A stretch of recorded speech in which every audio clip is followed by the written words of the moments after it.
Si vous étiez le patron d'une filiale d'entreprise française aujourd'hui en Afrique de l'Ouest, qu'est-ce que vous feriez? D'abord, je rappellerai évidemment qu'il y a des risques, mais que quand même, il faut relativiser les risques. En gros, on va dire qu'il y a 60 000 Français qui sont présents dans la zone sahélo-saharienne, si on intègre notamment les Français qui sont en Algérie. Et heureusement, il n'y a eu, je dis bien, c'est déjà 15 de trop, mais il n'y a eu quand même que 15 otages par rapport à 60 000.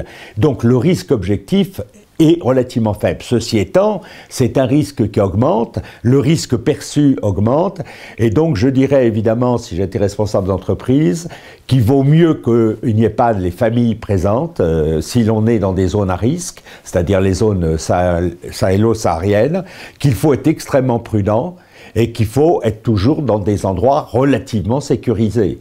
Mais il est évident que autant il peut y avoir des sécurités dans certaines zones, autant il est impossible par rapport à l'immensité, il faut rappeler que le Sahel, cette zone, c'est 20 fois la superficie de la France, d'avoir une protection partout. Donc, il faut être effectivement vigilant, mais je crois qu'il faut aussi relativiser le risque au sens que la stratégie des djihadistes et de ceux qui mènent un combat anti-occidental, c'est évidemment de s'en prendre aux exploitations minières ou pétrolières ou aux enjeux stratégiques économiques, mais c'est aussi de dissuader la présence évidemment d'occidentaux dans cette zone. C'est aussi un combat d'élimination de présence occidentale.